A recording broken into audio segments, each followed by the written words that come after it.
So, shall we start? Welcome to the first session after lunch. Looks like a lot of people still try to digest what they had for lunch. World session title is East Asian Regional Order in Flux. I'm your moderator. My name is Choi Byung-Il. I'm from Seoul. When I think about this issue, I always struck by the fact that how all of a sudden these three countries, which has been so much intensified economic ties, but somehow they don't have any very close economic relationship, such as the free trade economic arrangement amongst themselves. But while they try to make FTA with other countries, the case in point is South Korea. South Korea is having FTA with the U.S., European Union, but they don't have any with Japan or China. Even with Korea-Japan FTA, they had a start almost 10 years ago, but all of a sudden suspended, and still that's the case. And also, even though these three countries, now they have ongoing trilateral FTA negotiations, but to the best of my knowledge, from what I heard from the chief negotiator, they don't see any bright prospect in immediate days. And also, it is very striking that the trilateral summit among the China, Japan, Korea is not taking place this year. So chances are very high that they're going to miss this year. Even we do not know what will happen next year. So this is current status. But every time we talk of regional order in this East Asia, they try to take inspiration from what European Union and NATO has tried to achieve. So is it possible something like we could have something like the NATO? But a joke in Korea about NATO is the not much action but talk only. So perhaps that is explaining the current status. So the challenge before this afternoon panel is we try to address three major questions. The first question is, how do you assess current status of regional competition and cooperation in building much more effective and sustainable peace and prosperity regime for three countries? And second, from your perspective, what is going to be the most desirable endpoint? And perhaps third obvious question is, from your perspective, assuming your goal and reality, how much gap do you see, and what kind of strategy do you recommend? So this panel is trying to challenge those questions. We have four speakers, and we have Matthew Goodman from CSIS, and also we have Professor Sukhee from Yonsei University, and we have Mr. Wang Yiwei from Charhar Institute, and last but not least, the speakers, Mr. Zhang, Tuosheng from China Foundation for International Strategic Studies. Also, we have three very eminent discussants, led by Professor Jongryn from Yonsei University, and also we have National Assemblyman from Republic of Korea, Mr. Yoon Young-seok, and also we have Mr. Zhao Minghao for discussion. So, Mr. Goodman, shall we start? Thank you very much, Mr. Choi, and thank you to Asan and the organizers for having me here. It's a pleasure and a very interesting, high-quality conference, so I'm delighted to be here. I'm also glad that you're moderating this panel because I was afraid I was going to be the odd man out as the one focused on economic issues. I was supposed to be on the next panel, but unfortunately I have to catch a flight, so I will try to frame my remarks a little bit more broadly, but forgive me if I do touch on economics and steal a little bit from the next panel. So I think, to me, the East Asia regional order in flux is an understatement. I would say that disorder and even anarchy might be the better way to describe the regional architecture and the state of play among a variety of different forums and channels for conversation on not just economic issues but on other issues. But just in trade alone, there's a sort of alphabet soup of different arrangements and channels underway TPP, RCEP, CJK, CK, APEC, and I could keep going. Obviously, a unified architecture would be neater, especially for those of us who like order. This is messy, and it would be nice to have one solution to all of our challenges and one tent under which we could do all the things we need to do in the Asia-Pacific region. And maybe that will emerge, but personally, I don't think that's going to emerge within the time frame of this conference, the 20 years. I think it's going to be continuation, some consolidation, but I don't think there's going to be one tent, even within 10 years. And frankly, I think that's okay. It's okay to have different approaches, different horses for courses, as we say, different forums to address different problems.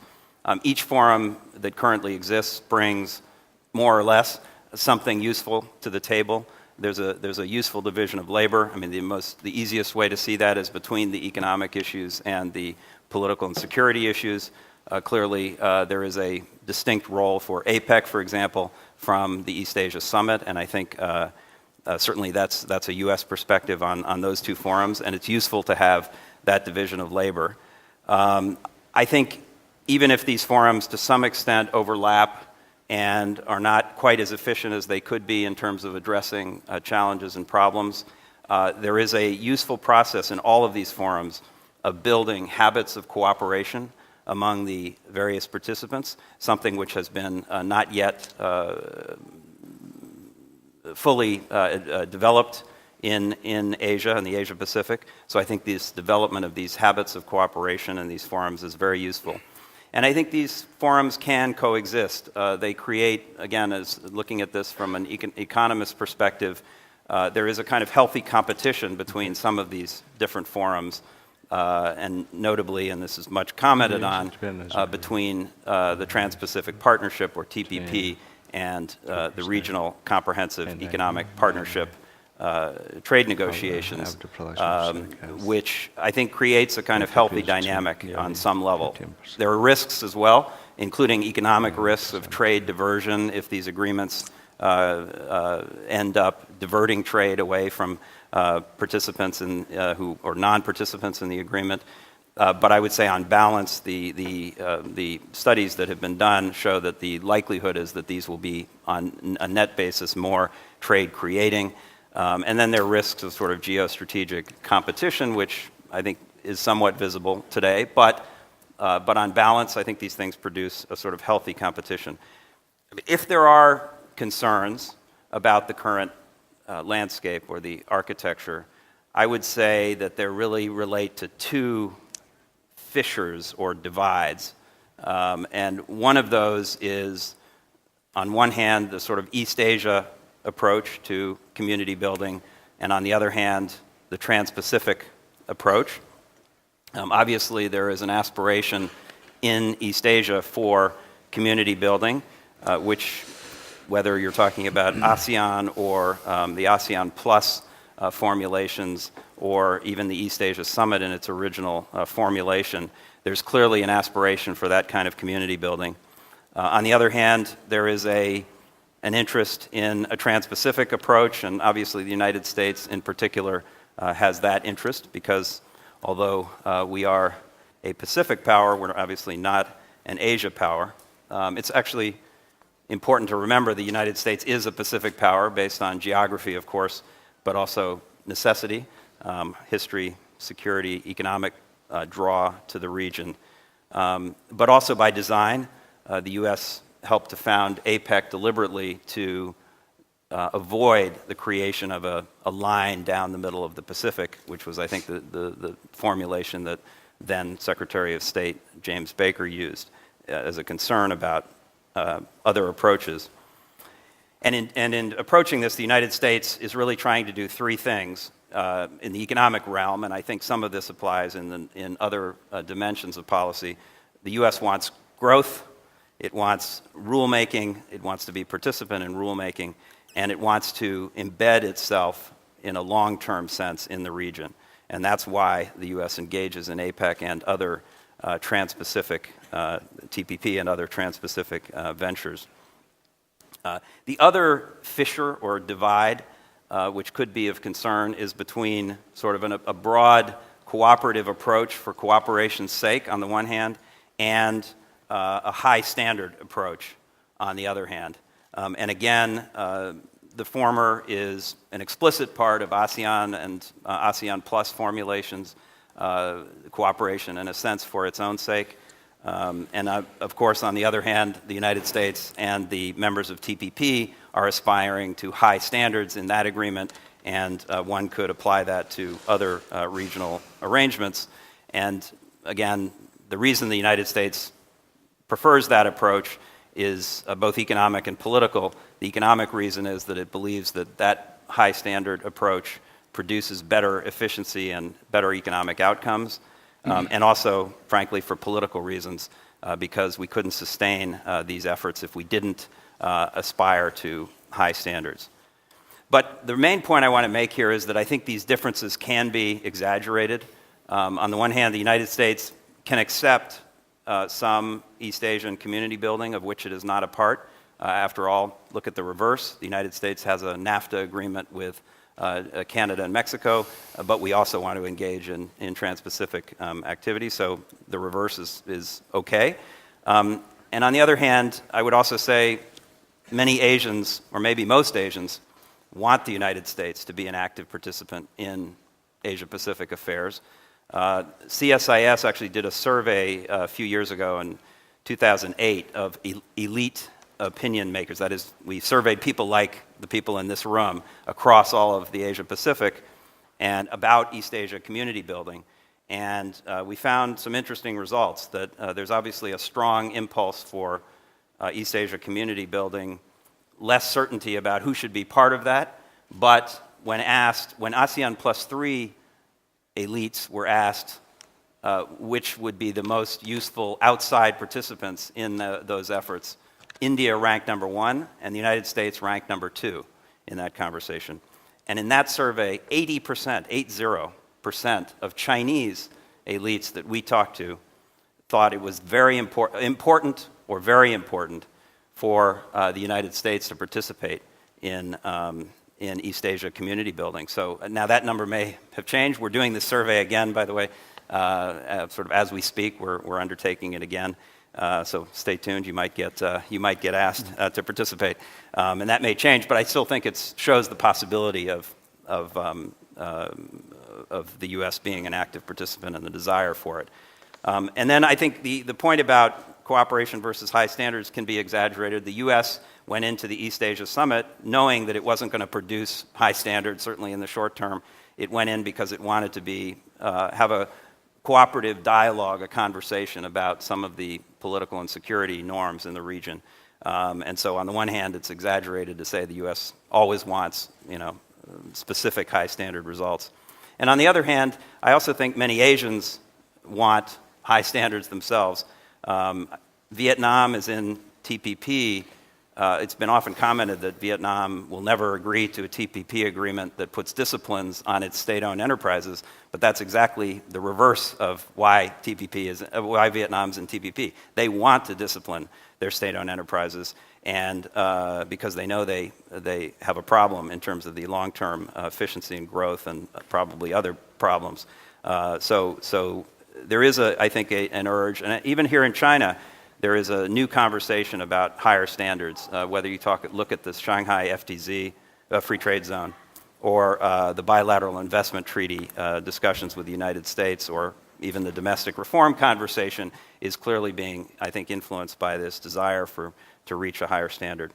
So I'll stop there and just say, maybe I'm a little optimistic about this because I'm an economist. I often joke in the U.S., I'm not sure this joke is going to work in this audience, but you've all read our Constitution, or our Declaration of Independence, rather, that the rest of our colleagues here work on life and liberty. I work on the pursuit of happiness. And so I'm by nature more optimistic, but I think that, to answer your questions, I think one single neat architecture is a long way off. It's probably ultimately not a bad thing, but I don't think we should hold our breath and wait for that to happen. I think we should carry on and work through these existing forums. Well, thank you, Mr. Goodman, for your lead. Well, I'm also economist, but I have never seen this optimistic economist because we economists known as such a boring and also inconclusive. Dismal science. Yeah, dismal science. That's the other If you phrase. lay economy from one end to the end, there will be no conclusion. Okay? Right. Well, Mr. Goodman, he spoke, as far as I can understand from U.S. perspective. I think this will draw a lot of questions from the floor, and also I believe last session we'll discuss this issue. But first for your preparation, I have a strong doubt whether or not TPP and RCEP in the end can be compatible, because as Zbigniew Brzezinski amply emphasized, in the end the TPP will be without China and RCEP without USA. Then we're going to see too much divide and fragmentation. So I don't think in the end that is going to be compatible. So perhaps the audience can Happy give to some thought. comment on that after. Now move on to the Professor Sukhee. Okay, thank you very much for Asan Institute to invite me to come to Beijing. Beijing is like my second hometown, so I feel like I feel home here. Return to the security issue that we tried to talking about in this session. So I try to my topic is about East Asian order in flux. So if I say the conclusion first, then we have witnessed a lot of changes in Northeast Asia, but those kind of changes would not make East Asian order change. So which means that the fundamental change is not happened yet. But although I have witnessed a lot of changes in Northeast Asia. So I tried to summarize the three changes or three factors in Northeast Asia so far. The first one is U.S.-China relationship. Second one is Japanese behavior in recent years. And third one is Korea's position in this area.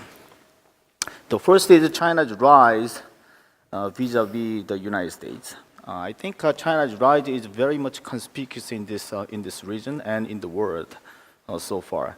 China's rise in terms of economy has been spilled over to the other disciplines like military and diplomacy.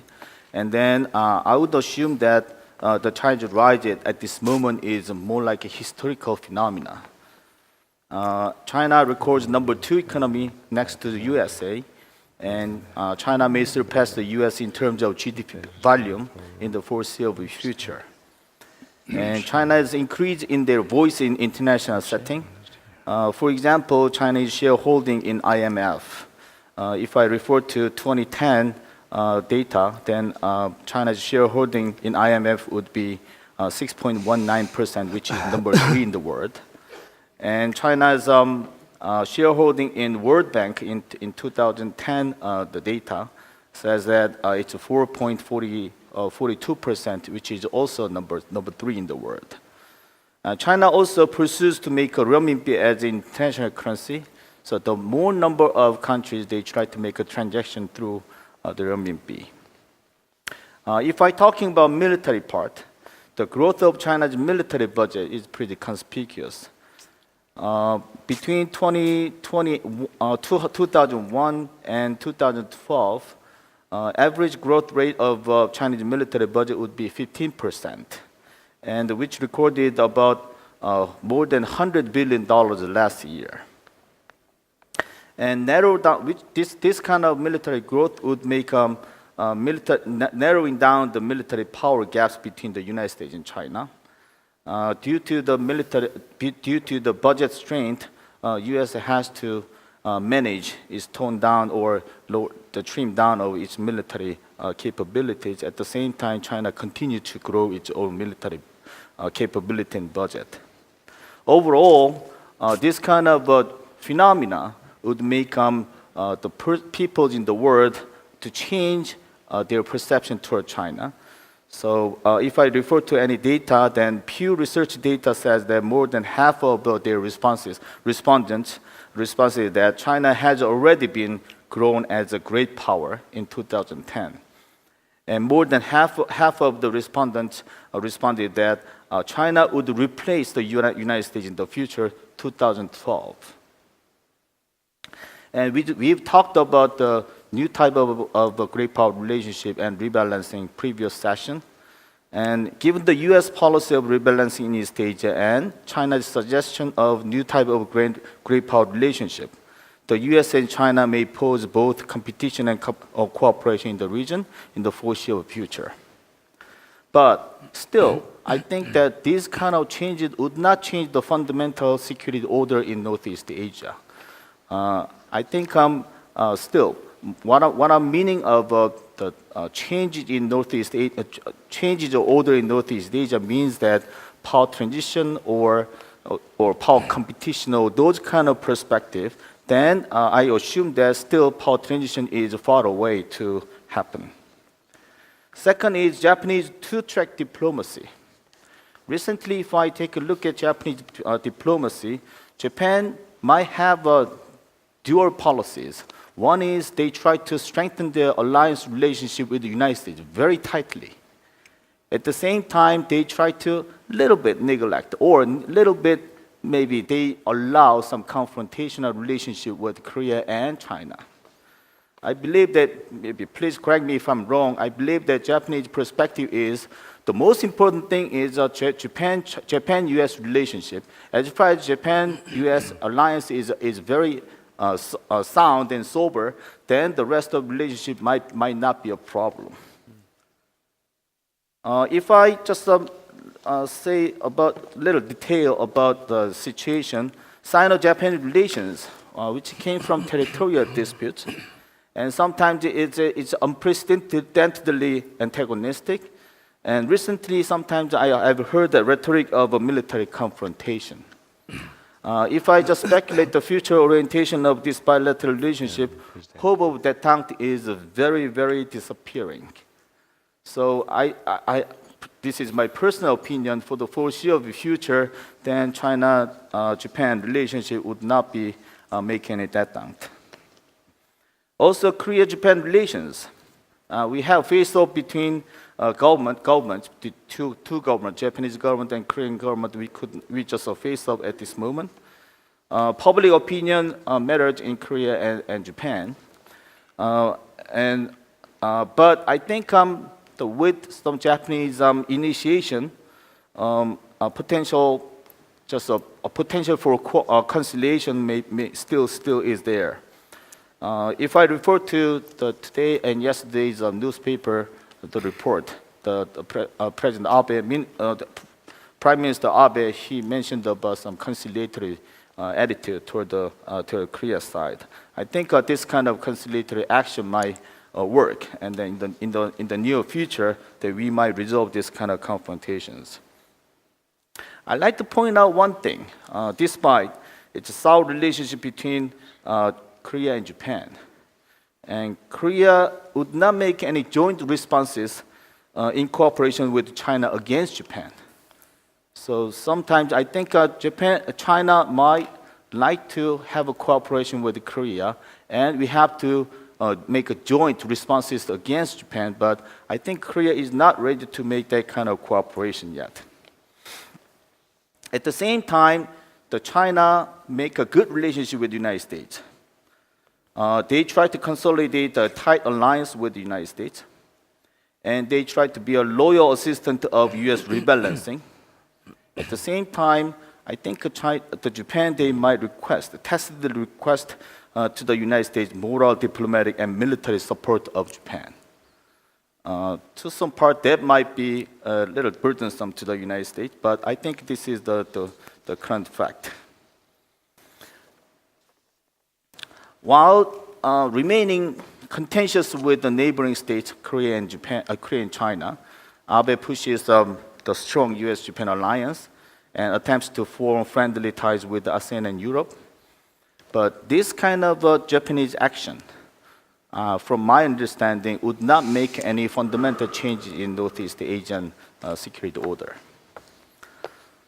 Third is Korea's hedge between the United States and China. I think one of the key phenomena happened in this year would be the amicable Korea-China relationship since the early this year. Late last year in China, Xi Jinping government has been established. Early this year in Korea, Park Geun-hye government has been established. these two governments had a very amicable relationship, which was vindicated at the President Park's visit to China in June. But China's very amicable attitude toward Korea, would be contrasted with Chinese attitude toward North Korea. I think China has a little kind of a contentious or strained relationship with Pyongyang. At the same time, China wants to have a very friendly relationship with Korea, Seoul. I think in this perspective, I found one thing would be Beijing wants to expand its own sphere of influence over to Korean Peninsula overall. Right after Korean War, China's sphere of influence would be limited to the northern half. But recently, if I take a look at the situation, China wants to expand that sphere of influence all over to Korean Peninsula. But at the same time, I think that Korea is ready to change this kind of the strategic order in Northeast Asia. So Korea wants to maintain a robust U.S.-Korea alliance. I think President Park's visit to the United States would be one thing. And despite several disputes in shifting in wartime operation command and nuclear reprocessing overall bilateral relations, but I think Korea-China, Korea-Japan, Korea-U.S. relationship is quite sound and healthy. Recently,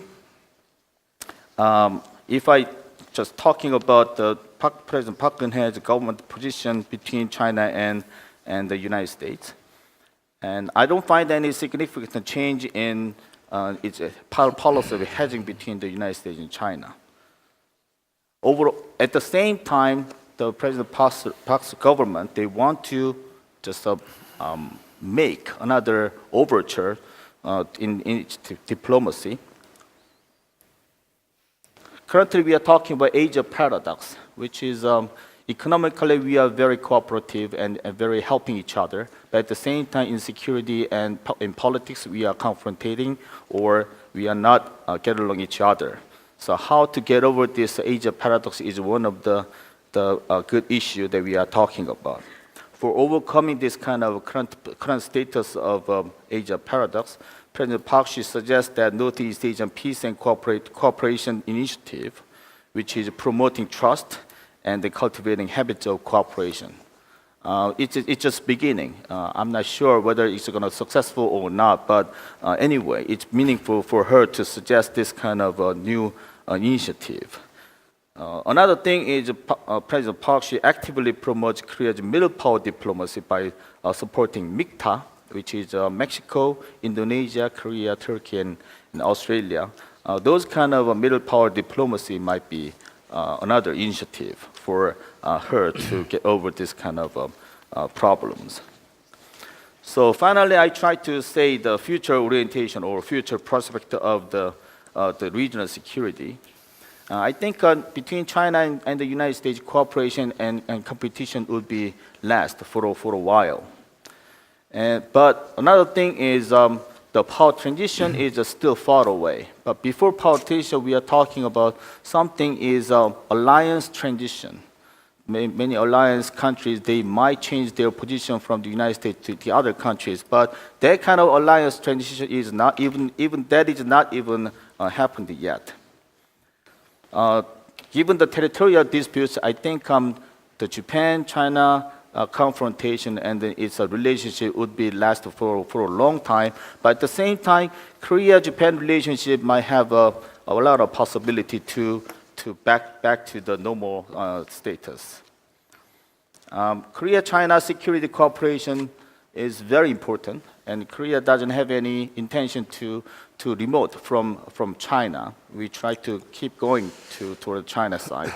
But at the same time, we try to manage our own strong alliance relationship with Korea. So overall, from my perspective, we found out, we witnessed a lot of changes in Northeast Asian security. But at the same time, there is no fundamental change yet. Thank you very much. Well, thank you, Professor Han. So you just heard, the Professor Han's cautiously pessimistic. So that's drawing the line comparing to the first presenters. Also, you just heard, the BRICS is gone and MIGTA is on the rise and that kind of things. But while, he was cautiously pessimistic about prospect of forging ahead and to build East Asian community, so to speak. But it's quite interesting to listen from Professor Han.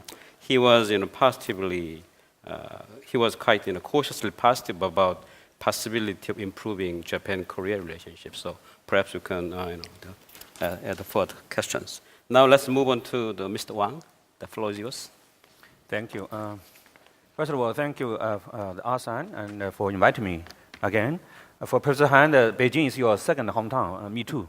I just moved from Shanghai to Beijing. So I'm speaking on behalf of the Charhar Institute, but I based now Renmin University, School of International Studies. I would like to use 3 keywords to answer your question about the Eastern Asia order in Flux. Number 1 is exclusive. Number 2 is unbalanced. Number 3, of course, is unsustainable. So it's in flux, definitely. Exclusive. In a Cold War era, there's a so-called hub-spoken system. Americans provide a security umbrella for its airlines. Japan, Korea, South Korea, Taiwan, the Philippines, and Australia, New Zealand. At the same time, those airlines open the market to United States. But after the end of the Cold War, with not only the rise of China, but other new phenomena, those airlines not only open to the market to United States, but seem to be number 1 trade partner for China. And those countries, they are United States, the number 1 security partner. So that's called the Asia security paradox happening.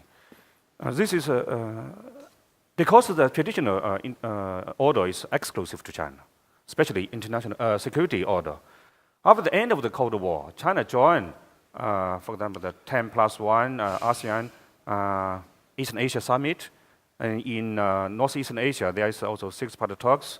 Now they had the China, Korea, and Japan summit. But those mechanisms, actually it's not a mechanism, it's just a framework, cannot compare with the hub-spoken system.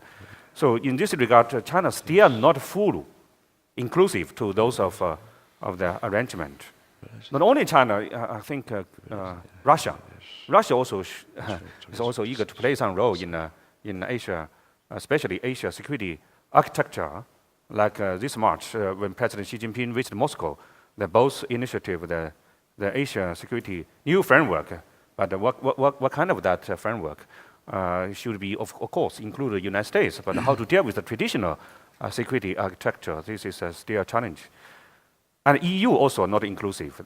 So EU is, like Mr. Goodman said, also grows. The market grows in Asia Pacific, especially in East Asia. So European Union now is eager to negotiate with FTA, all the countries, but without China. So get that China minus FTA. First signed FTA with South Korea, now finished with Singapore, negotiating with Japan and Vietnam, India, and ASEAN, whatever, but without China. But now we are talking about the investment treaty with European Union. 21st, this will be the 16th summit. After that, the European Union said possible to negotiate about FTA for a long term. So now United States not initiate, but launch the TPP negotiation. This is exclusive to China. Why China got this impression? Because United States invited Vietnam to negotiate. For Chinese, we understand that our economic condition, what kind of reasons higher than Vietnam? You say this is the high standard for negotiation. So why not invite China? Say it's not inviting. I think it's not just the TPP, but also TTIP. TTP plus TTIP equal to EBC. Everyone but China. This is not my saying. It's the in Guardian, Timothy Ash, British, Oxford professor. So this is everybody knows this about that. So this order, if exclusive to China and exclusive to Russia, European Union, unsustainable, definitely. Yesterday, the day before yesterday, U.S. Congress rejected to authorize President Obama for the fast track of the negotiation of the FTA. So TPP is finished in this regard. Cannot be authorized to negotiate for that. Okay, you don't think so? We can talk about that. So any new ideas or either security or economic order framework without China, without Russia, without European Union, maybe I think especially without China, is unsustainable. That's the first I want to highlight. Second is unbalanced. Economic order basically focus on trade. Now China's 128 nations. China is number one trade partner for them. In Eastern Asia, most of them, I think, China is the number one trade partner. But it's just for trade. How about investment? How about the currency? So China just began to of the swap with Japan, the regionalization of RMB.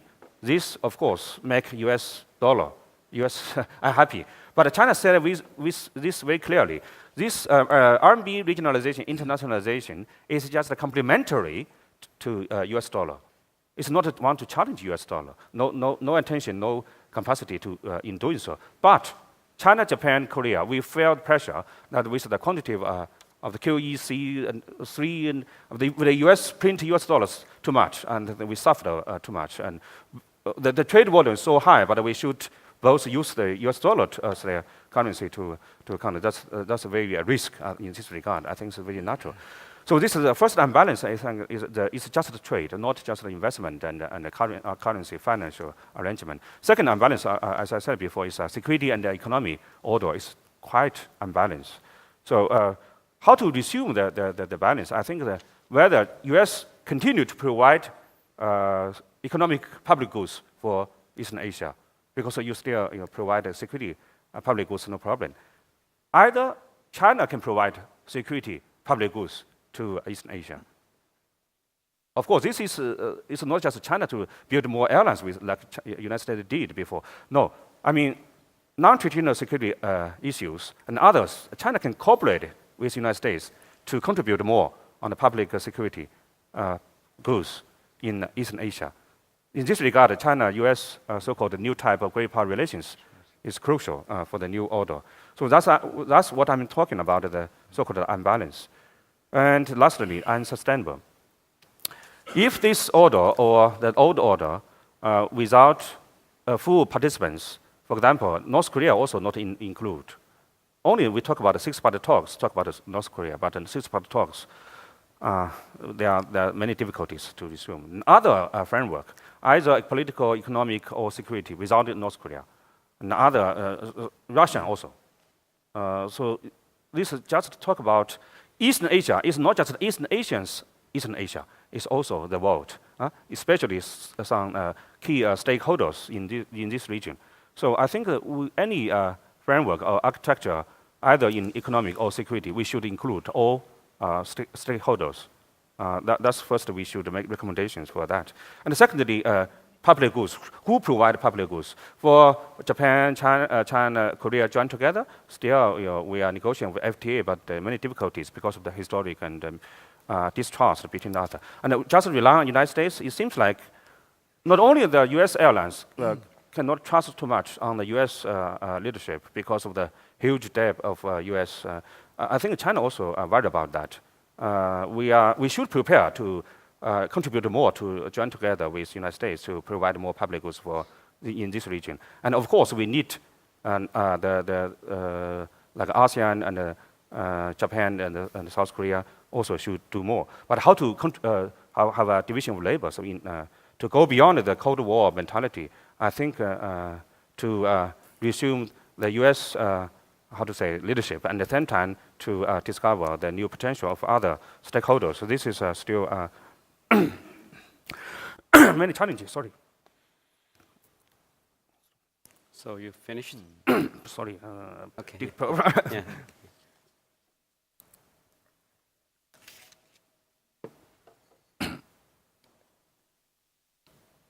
So you're done. Yeah, okay. Okay, sorry, yeah. Because I was so engrossed with your proposition. Without China, any economic and security arrangement is going to be unbalanced, unsustainable, and not going to be justifiable, and so on. So, having said that, you just drew a very interesting battleground between Mr. Goodman and you. So, we'll look forward to second round. Now, move on to Mr. Zhang. Flux, yes. Thank you, Chairman.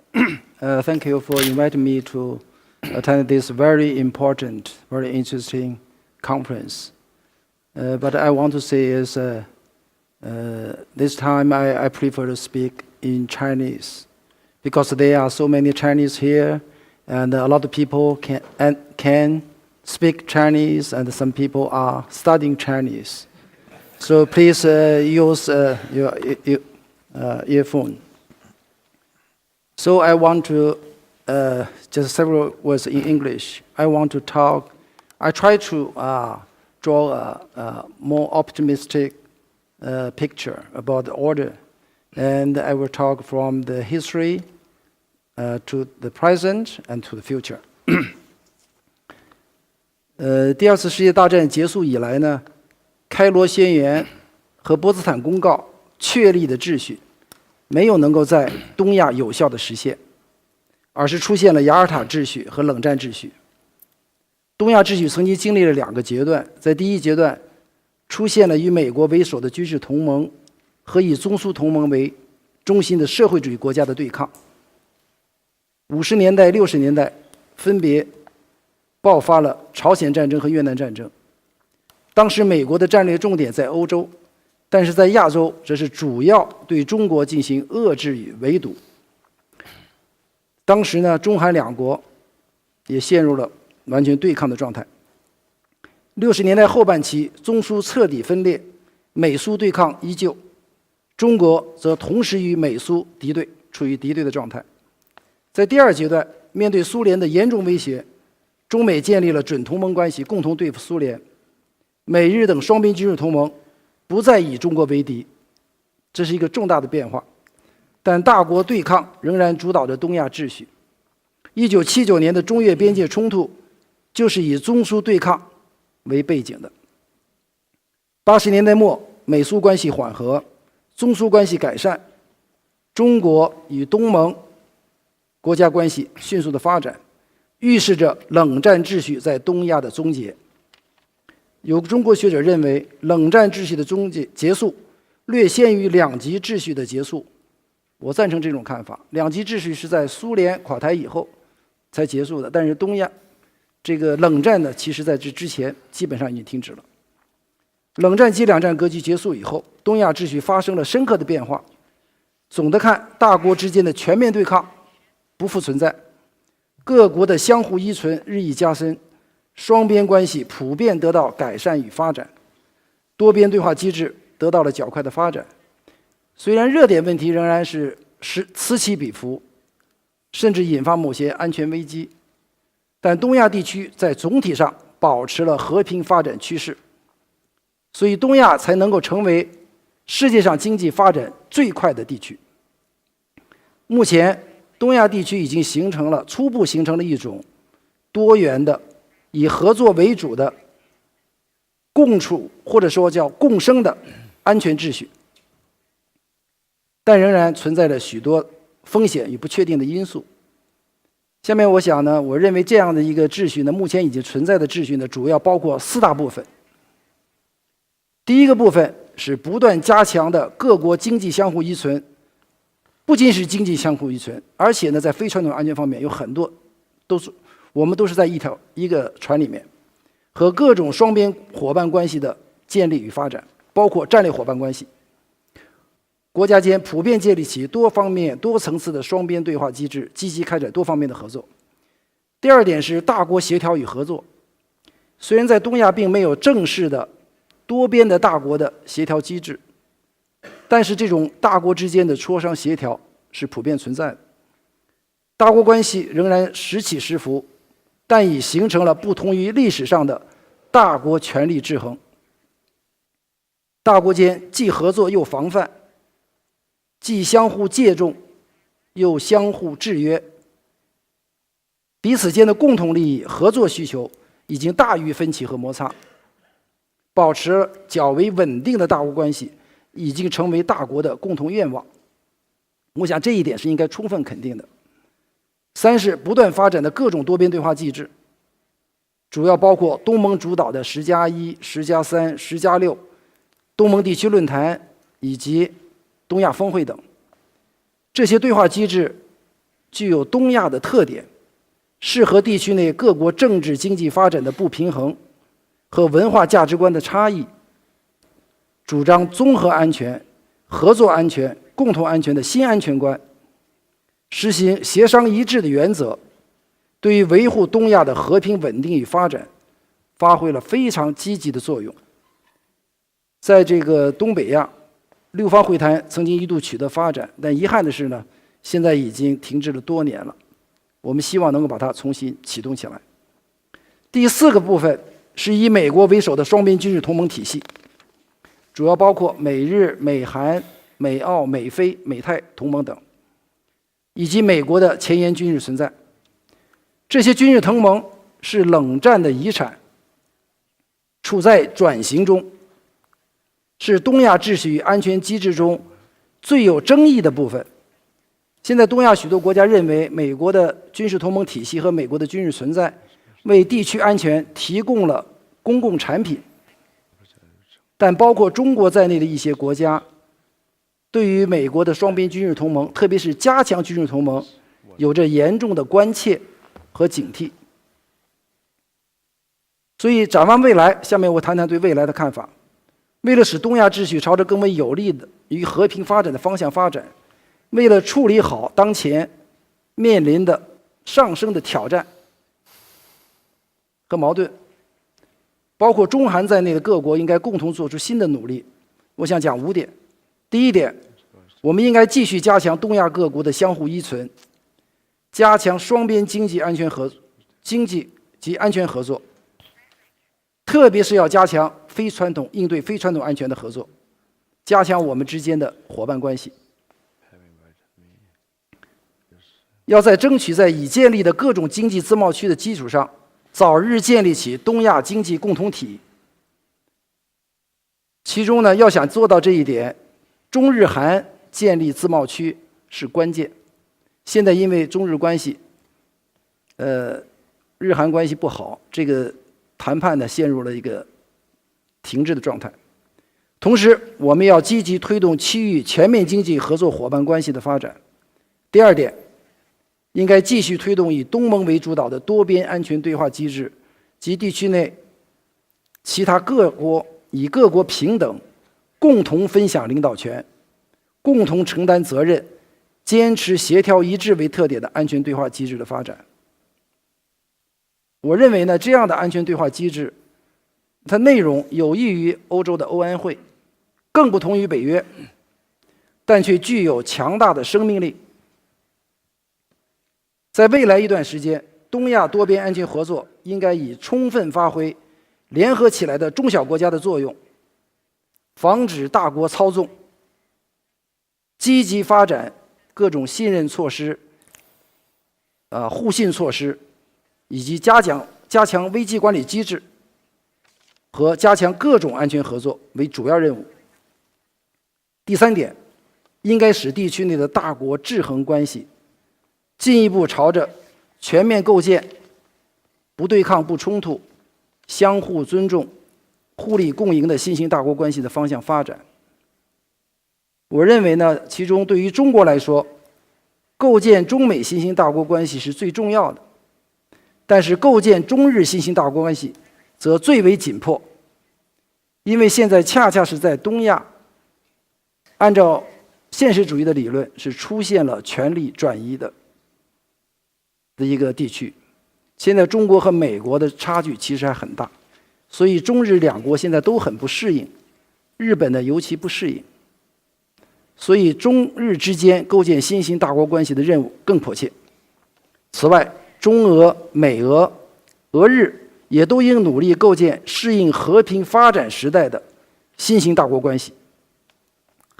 在这个构建新兴大国关系的过程中，我认为呢，包括东盟和韩国这样的中等强国，可以发挥非常积极的作用，发挥他们的桥梁作用和平衡作用。如果我们能够坚持发展一个合作为主、良性竞争、稳定发展、相对平衡的大国关系，将是东亚和平稳定的重大保障。第4点，可以判定，在未来相当长的时间内，美国的双边军事同盟体系仍将在东亚地区存在。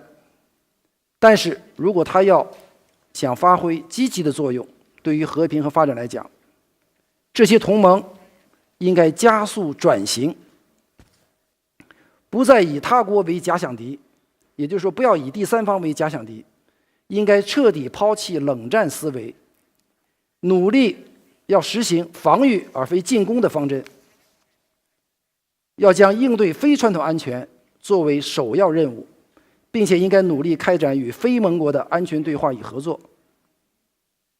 为此，我是建议呢，昨天也有学者建议，我们应该逐步建立一系列3边与小多边的安全对话，例如开展中美韩、中美朝、中美日、中俄美等安全对话。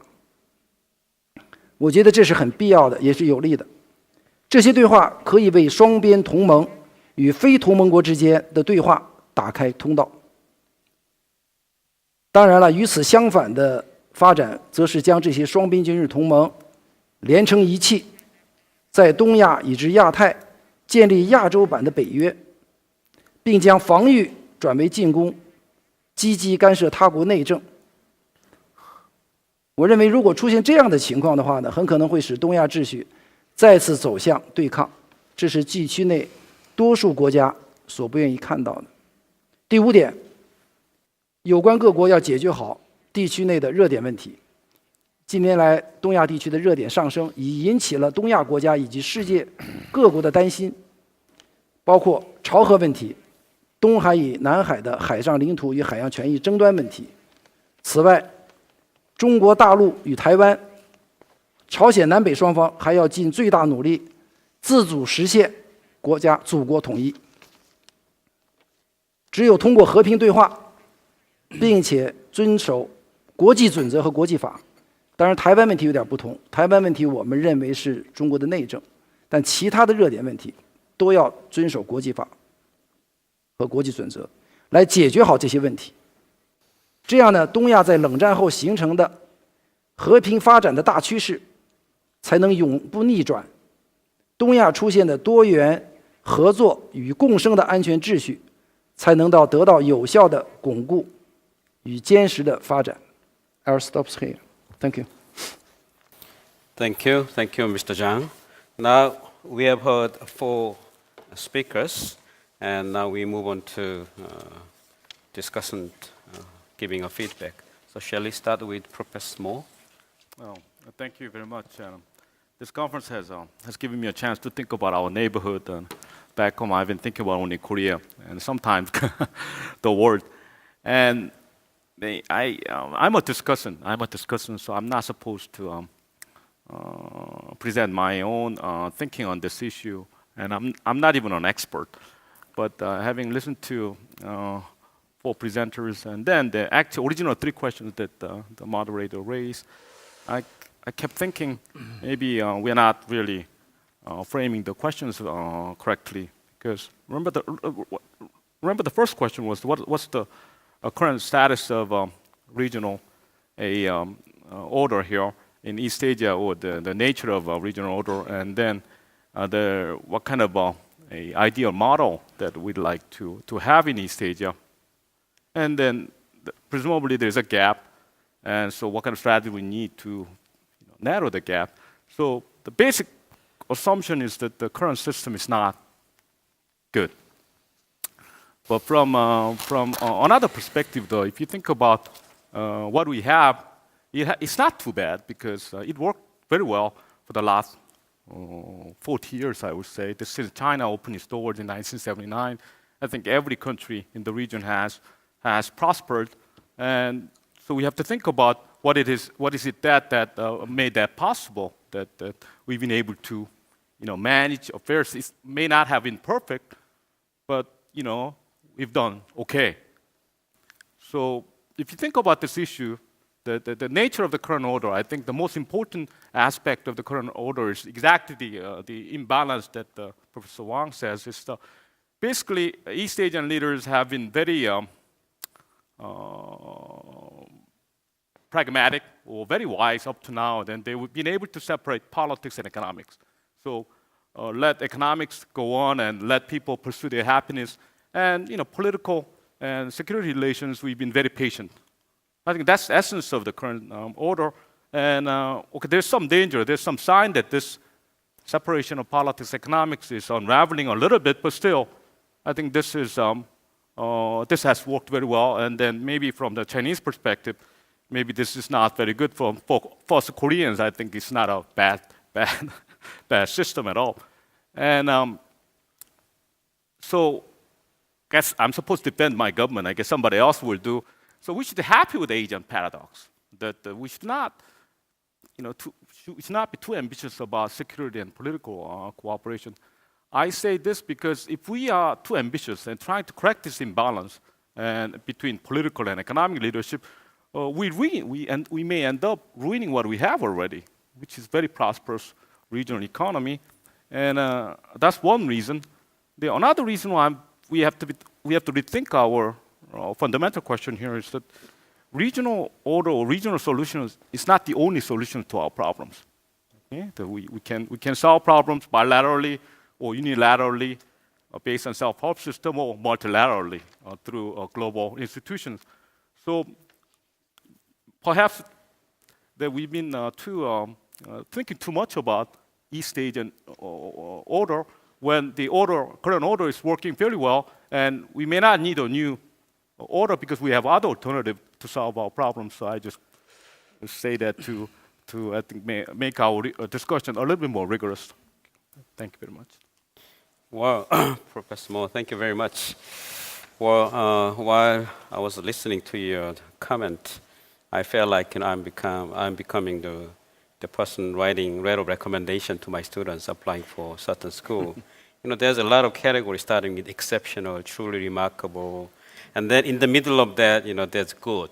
And I was a little kid studying English. I thought good is really good, but English good is something in the middle, like between B and C. So maybe Asian good, perhaps the American good, we have that kind of difference in terms of temperature. Also, you're mentioning the separation policy between politics, economy. Well, even though we try to alienate from that economic issue, but most of four speakers, they touched upon to some extent economic issues. So obviously, the economic issues such as making such a large encroachment of what you're discussing. So inevitably, we may not be able to separate from that.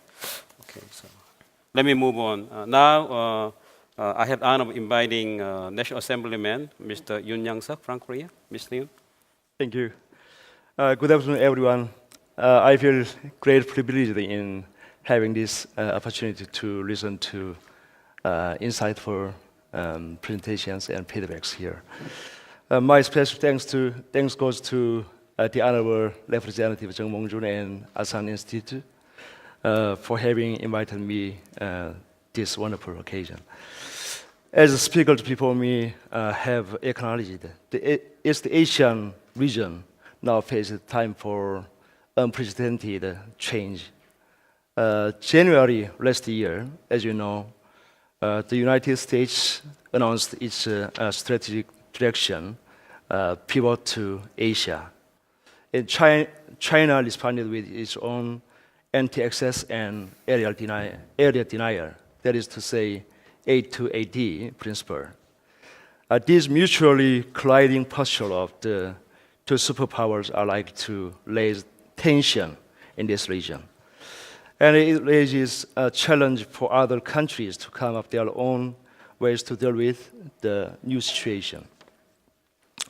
The US pivot to Asia seems to be based on two major factors.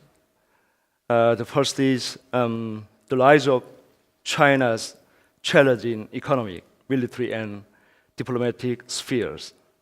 And second, the declining relative importance of the Middle East, in large part driven by the emergence of shale gas.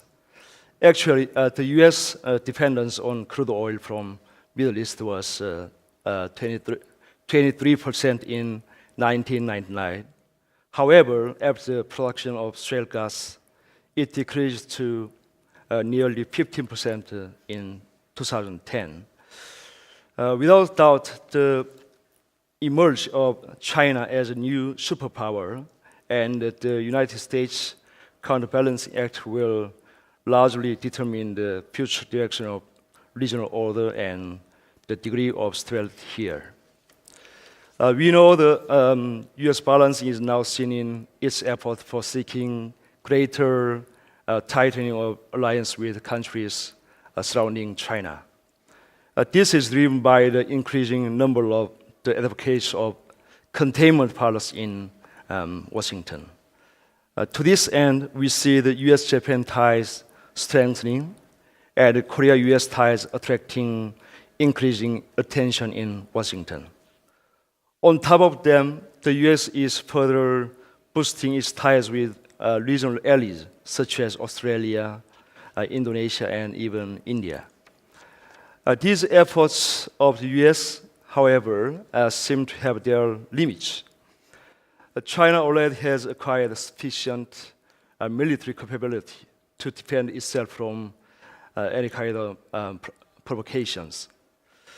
And Korea, Japan, and others in the region are aware of China's economic leverage over them being translated into a growing diplomatic influence.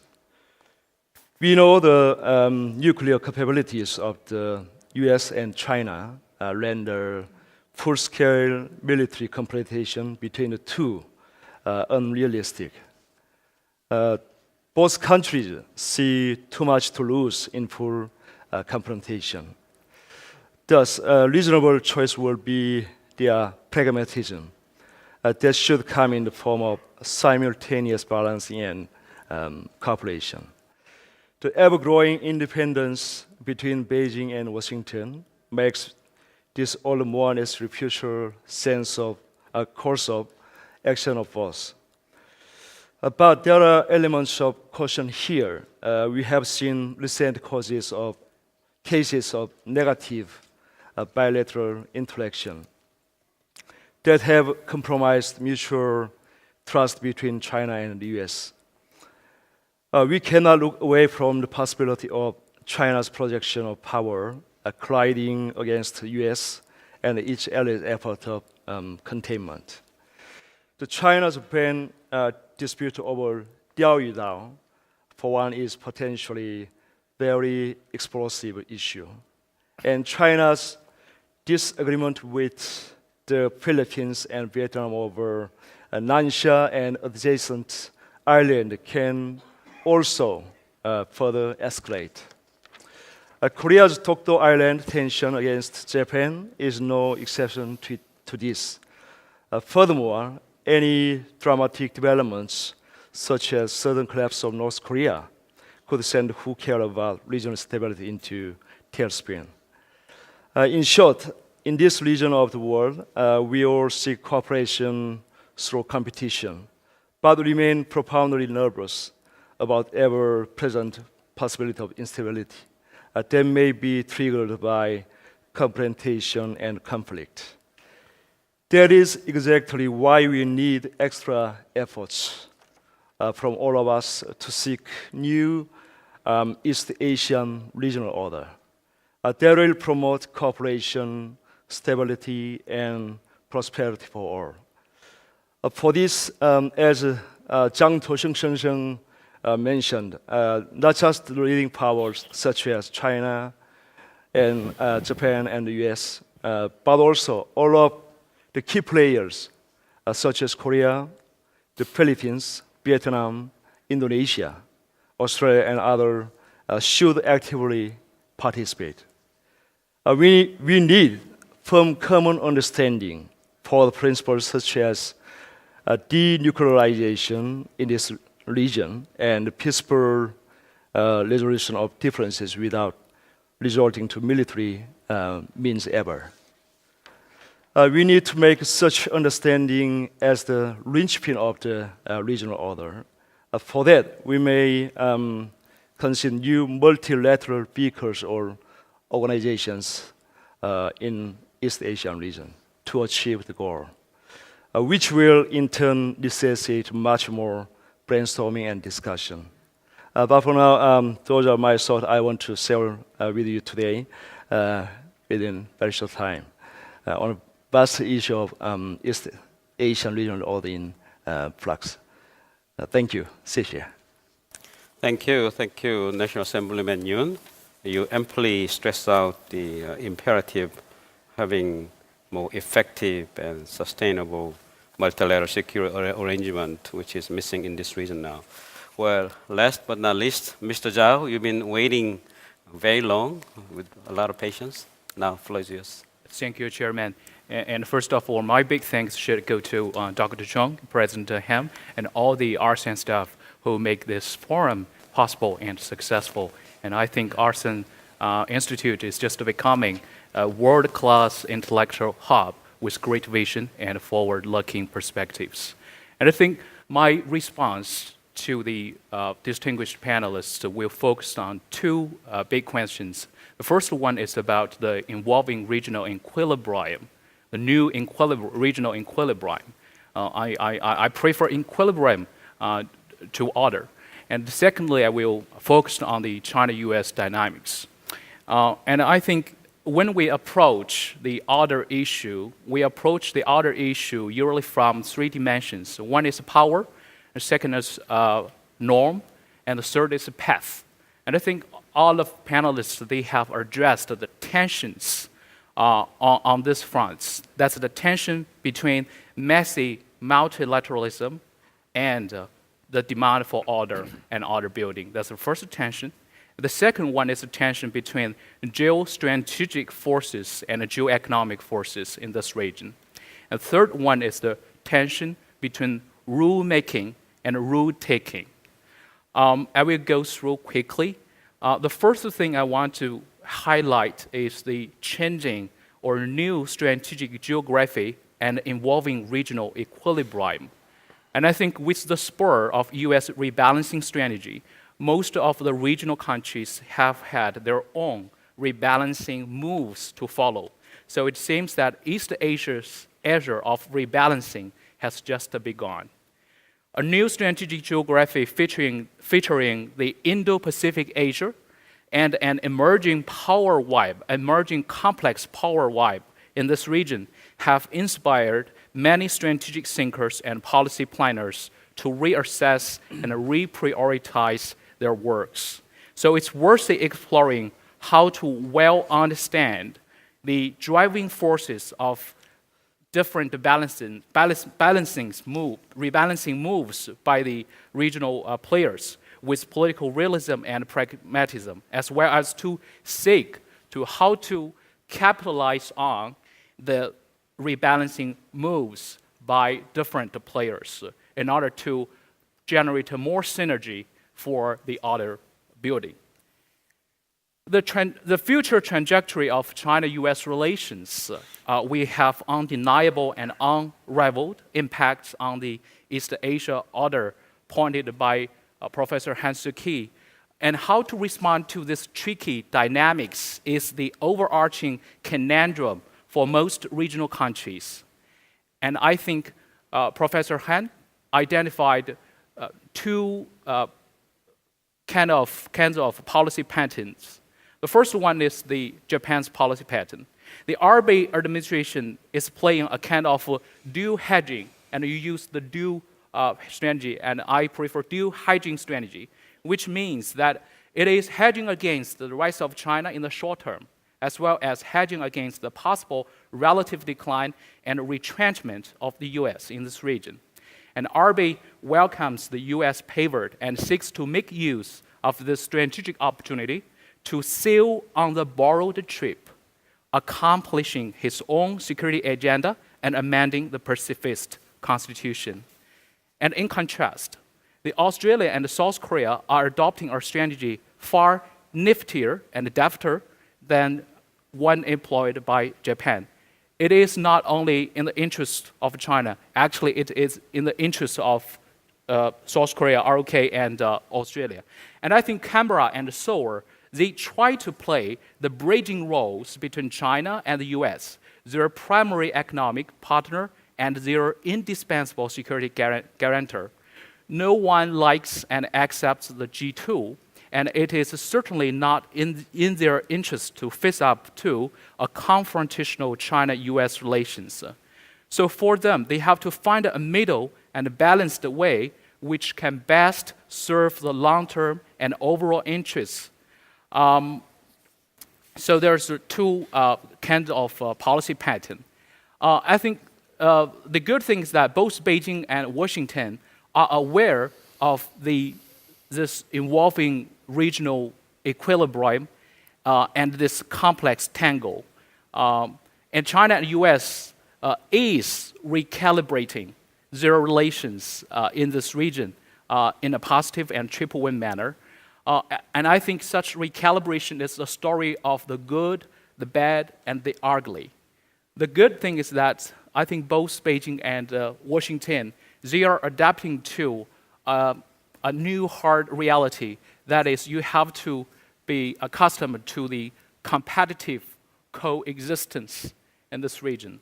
And some panelists say the competition could be healthy. And I think Matthew made this point. But the bad thing is that with the heightened military deployments of the US in this region and the economic containment policy, I use this word by Arvind Subramanian, Peterson Institute. And Arvind just called the TPP is a kind of economic containment strategy. So that will pose a bigger challenge for the U.S. in the years to come to more to accommodate their policies in this region. And the ugly thing, I identify two big contradictions. The first one is, on the one hand, the U.S. and other regional countries want China to play a bigger role in helping resolving the Korean Peninsula nuclear issue. But on the other hand, we are witnessing the depending U.S.-Japan alliance and depending ROK and U.S. alliance. And ROK is struggling with whether it should join U.S.-led missile defense system. So I can witness a kind of contradiction between these two forces.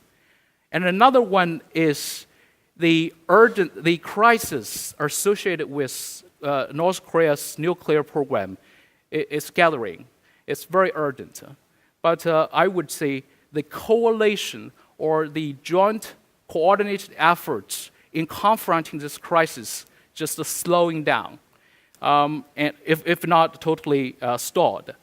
So some thoughts on solution. The first one is we have to find a way to try to integrate the two Asias.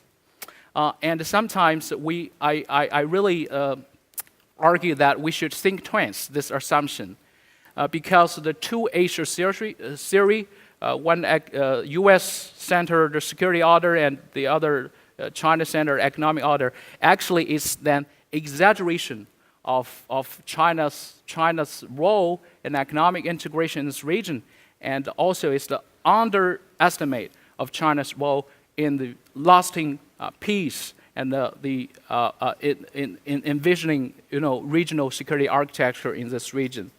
So that's the question I want to pose to the panelists, how we can reassess this assumption and to find a way to mitigate the tensions between this.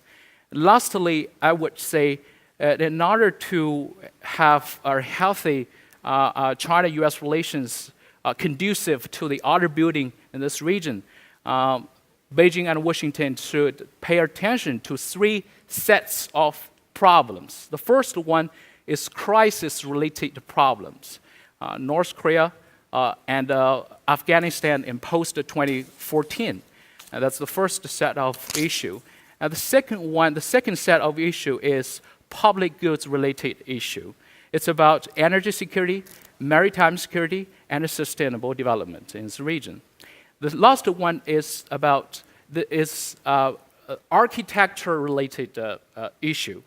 And I think three sets of issues are closely intertwined.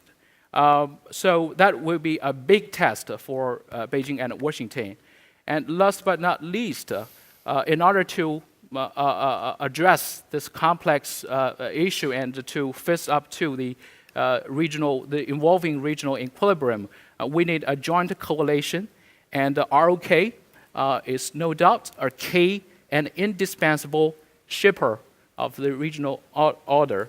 And the last word is middle power with smart diplomacy can be very great power. And thank you so much. Thank you, Mr. Zhao, for your interesting observation and questions. We have 4 speakers. You heard some feedback, comment, and also some different opinion in the middle of discussions from other speakers. So I suggest we go around for speakers, but very briefly, maximum. Same order? Yeah, the 2 minutes. No, I will have reverse order. So I will start with Mr. Zhang, and then move on to Mr. Wang, Han, and Mr. Goodman. So try to respond to most important point. And take not much time, about 2 or 3 minutes, because we need to interact with this anxious audience. Okay. No, I just wonder whether they have any questions for me, so maybe I can do the response. Okay, so you'll wait. Okay, now, Mr. Wang. Thank you. First, I want to respond to my former colleague in Yonsei, Professor Mu. You said that Korea is satisfied with the current regional order. Do you really satisfied? You always feel the threat from the north and the arms race, military exercises. It's happening frequently. You don't feel safe. He didn't say he was satisfied. He said it's acceptable, okay, right? We are not satisfied with the problems. We are not, but the regional order is only one of the solutions we can think of to solve regional problems. Maybe, am I clear to you? Okay. I mean, okay, satisfied. We hope you're satisfied. But if we look at the reality, actually, the many.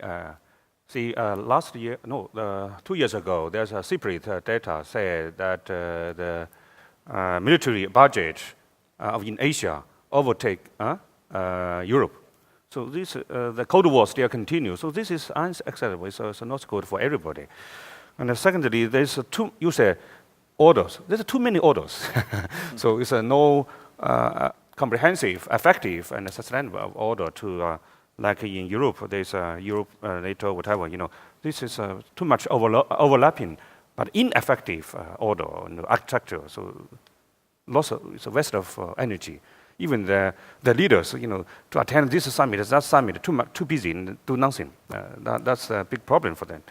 And most importantly, distrust is a very fragile, including China and Korea relations. If anything happened in North Korea, and then South Korean people blame China, you should do something, so our harmony will immediately disrupt. So that kind of order, we're not satisfied. We should end the Cold War in Asia, in the Korean Peninsula and in other. So I don't think we are satisfied with that. U.S. also not satisfied, I think. From heart. Otherwise, you need to rebalance and pivot. If you're satisfied, no need to rebalance. Rebalance who? Rebalance to do what? That's a big problem. So, and a comment to Mr. Zhao. ROK, of course, ROK can play a more important role. I think I agree with you. Like ASEAN play an important role in Southeast Asia. What kind of role can ROK play? I'm thinking. China think that way. ROK is continental power because divided by North Korea, so you are isolated from the continental. If we think about the Eastern Asia order, we should come back to Euro-Asia big picture. Globalization on the WTO, seems like not running so well. So there's three divided regionalization, that are NAFTA, European Union, and Asia Pacific, but it's no single architecture. But so Eurasia, it seems like can play a more important role because we cannot just rely on the sea to as the channel to connect the world for the globalization. Now the internet, high-speed railway, highway, this can play a more important role from the air. So South Korea, I'm thinking they'll have the big future if they connect with Euro-Asian continent. Thus, you share a comparative advantage compared to Japan, isolate the island. What can we do? I think China signed amity and cooperative treaty of amity and cooperation with Russia from the north, and from Pakistan from the west, and negotiating with ASEAN now. So I'm thinking the East, this Balkan. So we can talk about maybe with South Korea. If we can do this, we can definitely go through the North Korea nuclear issues to can let it permanent peace in the Korean Peninsula will happen. Okay. Well, Mr. Han looks like he's not quite Sure, happy with what he's saying. Okay. Thank you, Professor Wang's comment. He's a good colleague of mine because he just spent 1 year in Yonsei University several years ago. You introduced me to Korea. Okay, and I think thank you for your comment. Thank you for your recommendation. But I think Korea it's a little embarrassing that to hear that Korea is a continental power. I think Korea, if you ask most of the Korean people, we believe that we are not the continental power. We more like we are oceanic power. So sometimes today's my presentation. If I'm speaking frankly, today's my presentation is kind of a cautious apprehension about potential China's intention toward the Korean Peninsula, which means that the recently China approached Korea. Korea is a very good friend of China, but to some part, China might expand its own influence over the Korean Peninsula. At the same time, you just saw the challenge against the U.S.-Korea alliance. That might maybe. Please correct me if I'm wrong. That might cause some kind of apprehension among Korean people. And now you're talking about Korea is a continental power. Korea has to expand its own power toward the continent. I think that might be attracting. That seems to me that attracting China toward the China side, right? Currently, the Japan-China is in hostile relationship. And Japanese diplomat goes to Washington, D.C., and Korea goes to China side. Korea goes to China side, right? So currently, Korea, Japan, we have some distance. U.S.-Japan has tight relationship. Korea-China has tight relationship. We do not concern about this one, but we want to make a balance in between China and United States. That would be the best benefit we can secure. So, well, as if to reflect Professor Han's remark, the organizer gave you a very interesting seat arrangement between oceanic powers and continental powers. So that lead to Mr. Goodman? Yeah. Okay. Thank you. Very interesting points that all the fellow panelists and discussants made, and lots to comment on. But let me just say that one thing, or two things, I think we all agree on, if I may be bold enough to summarize what everybody else thinks. One is that there is flux, that things are changing, that there is not a single fixed unitary order in the Asia Pacific. And secondly, that there are some dichotomies between cooperation and competition, between economics and security, between maybe TPP and RCEP, between US and China. And certainly all those things pose risks that I personally worry about. But I think you can choose to see those things as incompatible and inevitably headed towards conflict, in which case I would say the risk that is going to become a self-fulfilling prophecy rises.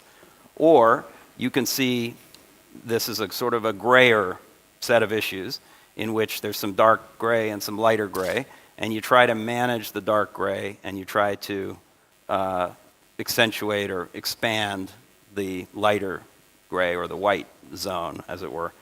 And that's what I choose to do, because I think there is a lot of, on balance, I think there is more positive than negative. If everyone adopted that sort of approach to regional order, I think it would produce better outcomes and lower risks. So that's the first point. The second point, just a more specific corollary to that, is a couple of people use the word containment in different contexts. I don't see containment in the ways that they were described there. I see elements of containment in other areas, but not in the ways described, and certainly not in the area that I know best, which is economics. Containment is a very strange concept in economics, because economics is not zero sum, and everybody can win from growth and trade. And I think there's no question that everybody wants the United States and China and everybody else in the Asia Pacific to conduct more trade, more investment, to be more integrated, because it's win-win for everybody. There's hedging going on. I think everybody's hedging to some extent, because we don't know what the future holds. I mean, I buy life insurance because I don't know if the plane I'm going to take home tonight is going to not make it home. Okay, so we're all hedging, but I'd be careful about using terms like containment, because I think they should be used with great caution. I would then say just two more points. One is that, actually, I'll save for the economic panel the discussion about TPP and TPA and everything. TPP and TPA are not yet dead. They're very heavily challenged, but they, I would say, I would predict 51-49 that the TPP will be concluded within the next, well, don't hold me to a date, but let's say in the next 6 months, I think is a fair guess, 51-49. And the final point is just something that Dr. Mo said, which I thought was which I want to reaffirm or affirm, which is that regional solutions, the context of this conversation was regional, so that's sort of what I focused on, but I would completely agree that there are other levels at which we can address a lot of these challenges and look for cooperation, and bilaterally we can do that, and we do that, all of us, and globally through the G20, through the WTO, through the UN, we do a lot of this work, and so you have to look at that overall, all of those layers when you're looking at addressing these challenges. Thank you. Before I'm giving the floor to the audience, I think Mr. Zhang has something to say.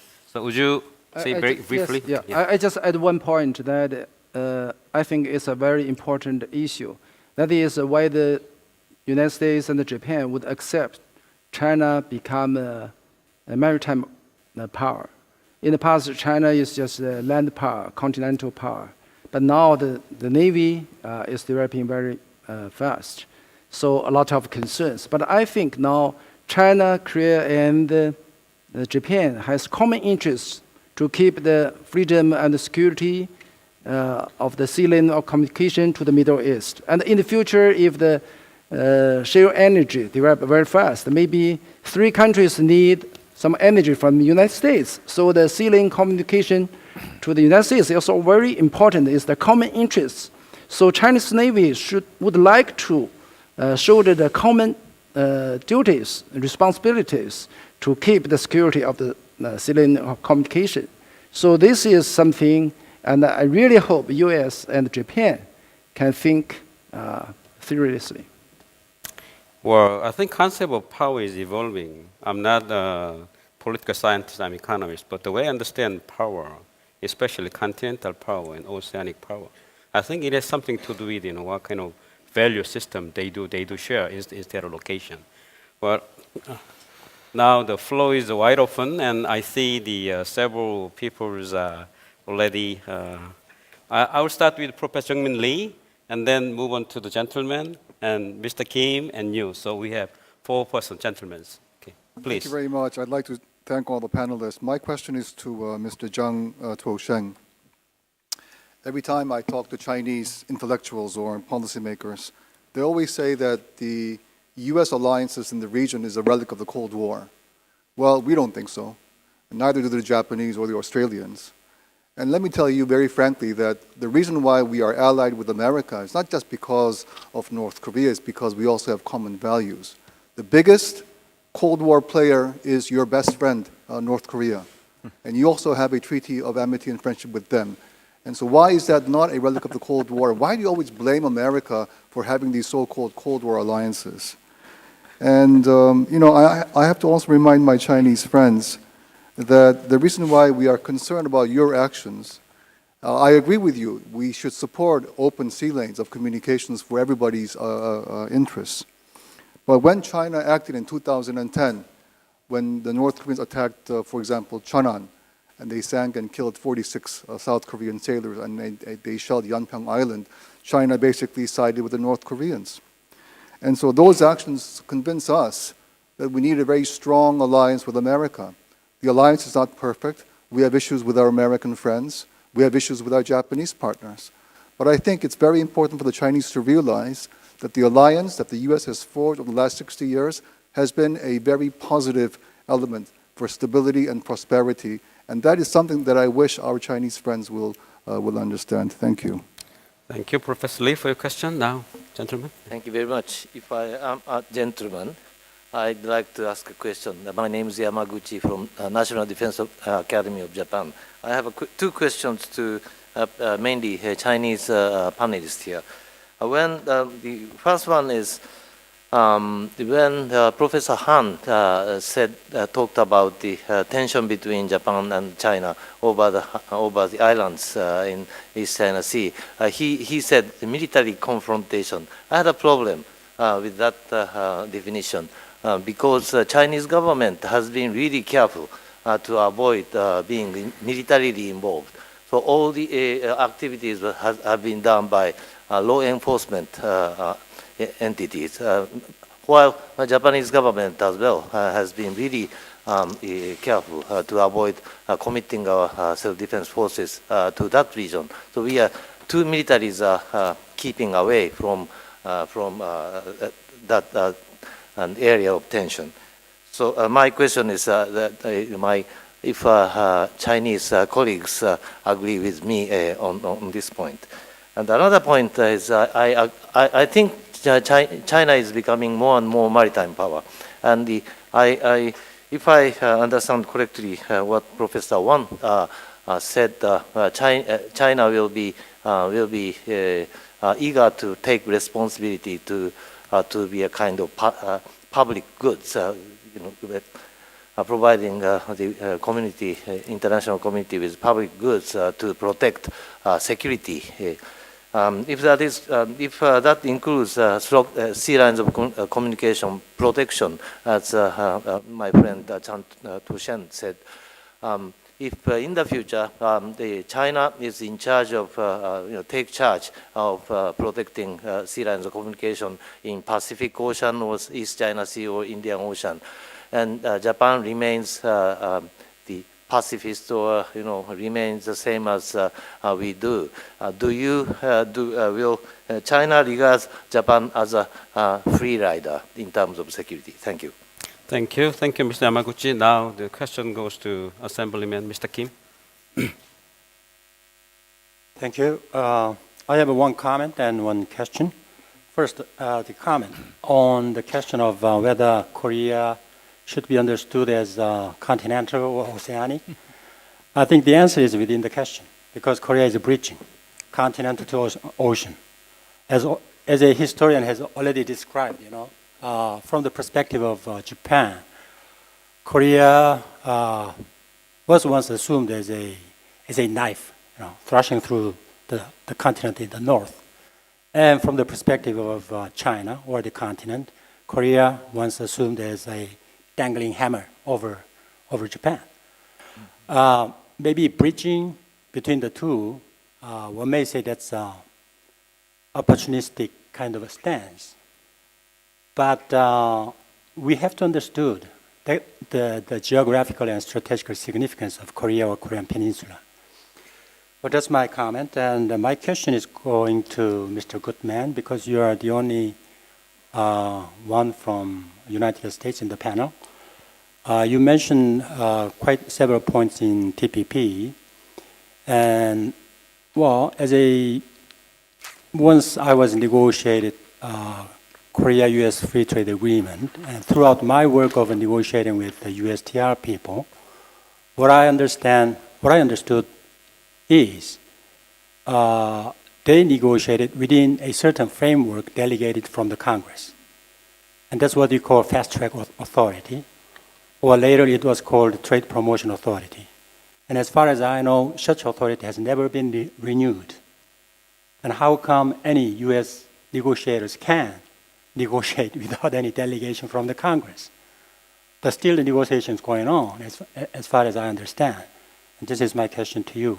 If there's any kind of invisible agreement between USTR and the Congress, or is this just a good reason to have a suspicious mind about the sincerity of the United States? Thank you.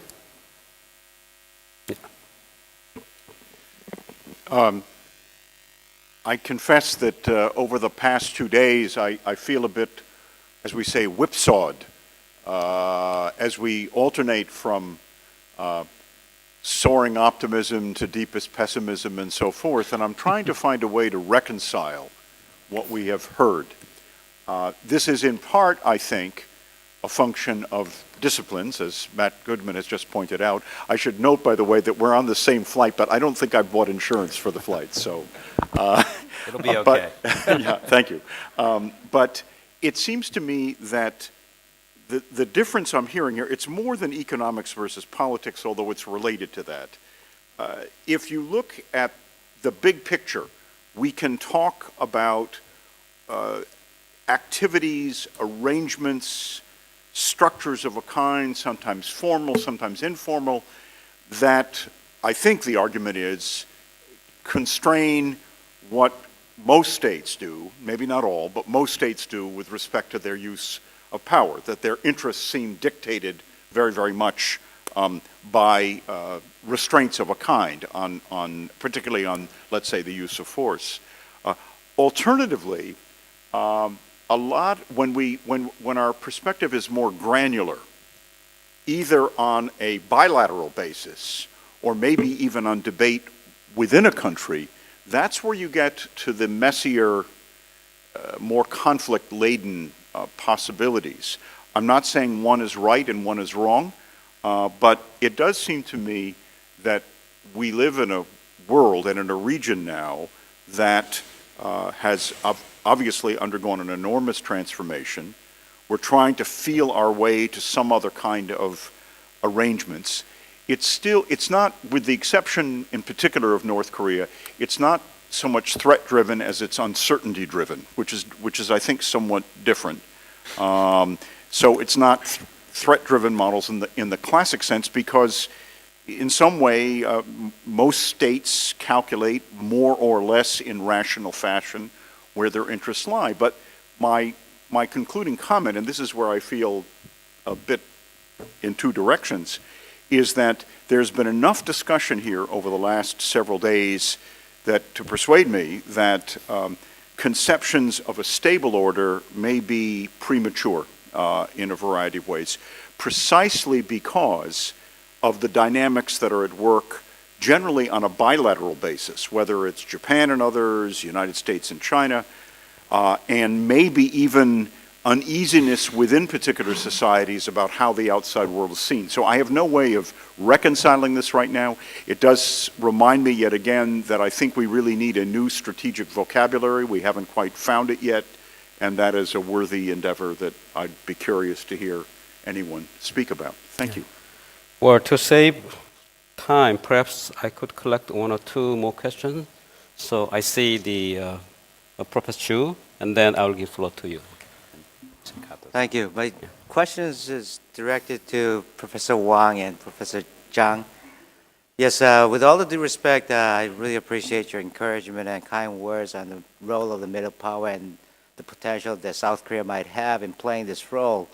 But just like, Professor Lee Chong-min just pointed out and raised this question about the ROK and U.S. alliance, and will China really take our effort as a middle power at at the face value? Because I don't know if China could really, truly, with all the distrust that we've been talking about the past 2 days, what if we were to rally the middle power and collectively go against China if there's a conflict of interest arises? Will you look at our effort as a sheer representation of the middle power, or something that is being done by the United States behind our back? Thank you. Okay, thank you. Gentlemen, yeah, no. And then you. Okay. Thank you. Thank you.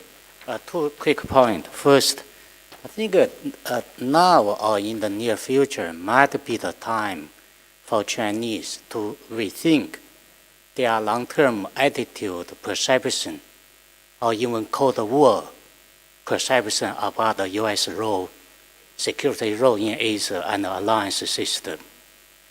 I think we Chinese should follow Deng Xiaoping's slogan, seeking the truth from the fact, whether U.S. role or including alliance is a stabilizing factor in Asia or not. I see that I know I'm a minority now in China, but I see U.S. does not encourage anybody, including Japan and its alliance, to go to a wrong direction for regional security. U.S. has been a stabilizer, basically. Second, on Chinese position about the Zhang incident and the Yanping incident, I think it's wrong to say that China stay with the North Korea side. No. And China agree with the UN Security Chairman's statement condemning the Zhang incident. And China is the member of the latter statement of the Council. China agree. Even Chinese government itself does not issue statement, because until now China does not 100% believe that it's North Korea action, and North Korea never confess its action. And on Yanping Island, immediately same day, Chinese foreign ministry issued statement condemning such action, causing the tragedy. So China does not stay with North Korea side. Even China have some different understanding or intelligence on the Yanping, on the Zhang incident. Thank you. Okay, thank you. Gentlemen, you have last questions? Thank you very much, Seiichiro Takagi from Japan Institute of International Affairs. I'd like to make 2 quick points. One is has to do with whether or not China can be accepted as a maritime power. Well, of course, it depends on what kind of maritime power China wants to become. So far, it seems that China is expanding maritime interests and activities with a land power mentality. If you go to the Chinese bookstores and look for books on Chinese maritime engagements or interests and policy and whatsoever, you often find this expression, 蓝色国土, blue national land. If you come to the Oceanic Theater with this kind of mentality, it is very difficult to live peacefully with existing maritime power, I'm afraid. And I think, as Professor Chu Shulong indicated, this should be one of the things China should start to rethink. The other thing is a question to Professor Wang Yiwei. As I understood it correctly, you said that predominant security architecture in the Asia-Pacific is US-based network of alliances which excludes China. But there is a mechanism which does include China, that is ASEAN Regional Forum. But China is one of the forces, as far as I could see, which prevented it from evolving from confidence building to preventive diplomacy and eventually to conflict resolution mechanism as stipulated in 1995? Thank you. Thank you. We have collected many questions. I think the speakers, you have assignment to work with. To save time, I ask each speaker will very briefly respond to question you can respond. Okay? Just 1 minute, but exceptionally, I'll give Mr. Wang 2 minutes because you've given so many questions. And also, I will invite discussion, willing discussion, okay? In case you might have any comment to make, then I also will give 1 minute to you, okay? So, Mr. Well, I Goodman? think there was only one question directly sure. addressed to me, which was... Very easy question, right? Right, easy question. I share the skepticism or confusion because on my very first day studying trade policy, maybe it was the second day, first day was comparative advantage. Second day, that U.S. trade negotiators need fast track or trade promotion authority in order to have the guidance required from Congress and to avoid Congress being able to meddle with the final agreement. So this is a somewhat uncharted territory for me in that we're proceeding and apparently proceeding towards the conclusion of an agreement without that authority in the hands of the U.S. administration. My understanding is that USTR and the USTR, Mike Froman, has been spending a lot of time on Capitol Hill, having very close consultations with Congress, and believes at least he has a good sense of the what Congress wants and what it doesn't want in an agreement, and believes that he can deliver a good agreement and can convince his trading partners that this is something the U.S. can deliver on, and then present that to Congress and perhaps get trade promotion authority as a means of getting this particular agreement done. But I agree that it's unusual and not ideal, but the politics of TPA, trade promotion authority, are very challenging, more difficult than trade agreements themselves because you can quantify the costs and benefits of a trade agreement. TPA is a sort of general delegation of authority, and it's harder to quantify what the costs and benefits are for an individual congressman. Plus, there are a lot of congressmen who believe in trade but don't believe in delegating constitutional authority to this president. Thank you. Thank you. Professor Han? Since there is no specific question to us, to me at this moment, so I'd like to reiterate my argument once, and then I'd like to comment one more thing.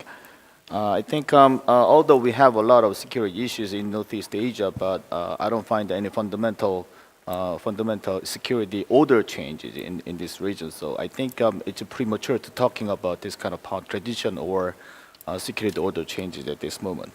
Second thing is on top of Congressman Kim's comment that Korea is the maritime power or continental power. I think Korea is a divided country. At the current snapshot situation, South Korea is obviously a maritime power, and the North Korea is a continental power.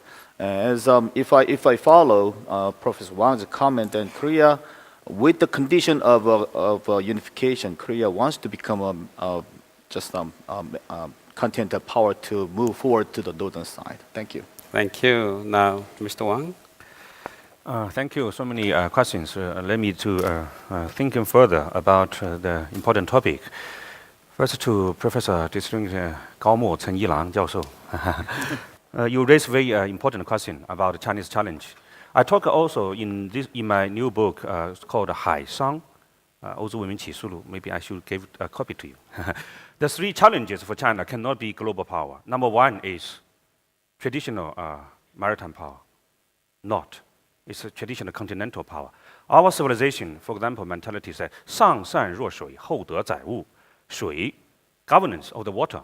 This is a hierarchy system of the originally. But this water is only about river water. It's 淡水, not include 海水. So traditional philosopher not include 海, even not yang. We don't have this concept. 孔子说道不同，道不行则臣服于海. So we are newcomer and latecomer of the maritime. We were eager to learn from Japan, from United States, to be a maritime power now. Secondly, China is a traditional regional power. So-called all under heaven is just the Eastern Asia, actually. Even not include Japan, actually. So we should now go abroad, go to the globe. In Libya, the 30,000 should call back of the workers after the war. So this has never happened in our 5,000 years of civilization. Second challenge. The third challenge, traditionally we are agricultural power. The Confucian said, 量如为出, do not spend too much. But now financial,空手套白狼, it's good. So it's not a morality problem. So now it's industrialization. China is a #1 industrial country now, produce. And urbanization. We still have 20% of the gap to 300 million people should urbanize. This quantitatively to equal to all the Western, urbanization residents. So it's a historic. So these three challenges cannot make China to be a great power. The big problem is China now is crossed the first chain of islands. So which make Japan very nervous because they cannot rely on U.S. to protect them anymore. So in the future, the new type of great power relation with the United States is where China constrain, not cross the second line of chains, not to challenge U.S. anymore. No capability, no intention, and to stop there. So division of labor with the United States in the Western Pacific.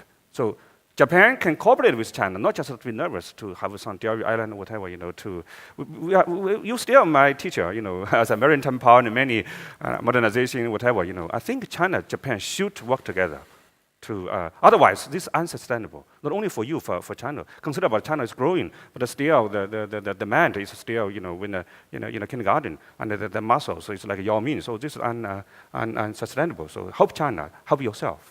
So this is, I think the Chinese dream is also your dream. But in this regard, I think it's, come back to the question about the U.S. airlines. If you evaluate the U.S. airlines in Asia, I think not so much pessimistic. For example, you produce enemies, not friends. You still, for South Korea, you still have the enemy of the North. If you cooperate with China, probably you can solve this problem. Your enemy can be your friend. So inclusive thinking, not to make enemies, not sustainable. This Cold War cannot sustainable. So I think we can do better if give me a chance. Well, I'm afraid Mr. Wang needs to have a long coffee break with Professor Jongryn Lee. Okay. Yeah. Now, lastly, Mr. Chan. Yeah. I'll give a short answer to Professor Lee's question. I think, in my memory, Premier Lee said China and North Korea are not allies. And the foreign minister spokesman also said this. Of course, we still have a kind of a special relationship.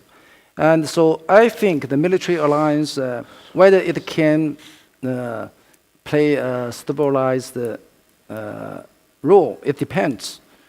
So I use the words very carefully. I think China's policy towards the U.S.-Japan alliance is very different from that from U.S.-South Korea alliance, because one difference is U.S.-Japan alliance will cover Taiwan, but I do think a lot of Korean colleagues told me they would not intervene in China's Taiwan issues. Also, we have very less concerns about the U.S.-Thailand alliance. So it depends. But the most important thing is I hope the military alliance can play a good role, and they need transformation. So I read Professor Snyder's book about U.S.-Korea alliance's transformation. It's impressive. I learned a lot. So I think it's the direction. Anyway, and also in the South China Sea, finally I want to say, Southern Sea, there are different issues. Ceiling of communication, disputes on the territory, and maritime rights and interest disputes. We should distinguish all these issues. But on ceiling communication, we have common interests, no any problem. Thank you, Mr. Zhang. I thought I had time to give floor to all willing discussants, but I think I have only one person, so anyone who dare to speak? Okay. Yeah, I have to finish my point that I raised, and I think that China should be satisfied with the current order. I think so should we Koreans. for two reasons. I think it allows two things that China needs the most, which is the current order has allowed, will continue to allow China to achieve its most important objective, which is economic development. And the current order has protected, we need to protect one of our biggest strengths to outsiders, that no matter how much we fight each other on political issues, we approach economic cooperation as business as usual. So I think that's our strength, that we should protect that. That's my comment. Thank you, Professor Mo. Well, we had almost 2-hour session on theme of East Asian regional order. At the outset, I posed 3 set of questions. How do you assess current status? And second, how do you project the future possible trajectory toward desirable goal? And third, if there's a certain gap and what can be done. I don't think we are able to tackle all those questions, but somehow some touch of those. The impression I have is something like, I feel like I have a canvas of Monet. But unlike Monet, which is very colorful, but this canvas, you have so much black, gray, and few green. And so that means my assessment is something very similar to not quite satisfactory. That means we have potential, okay, to be achieved. With that note, I'd like to conclude this session, and thank you very much for all your audience, and thank you very much. Thank you.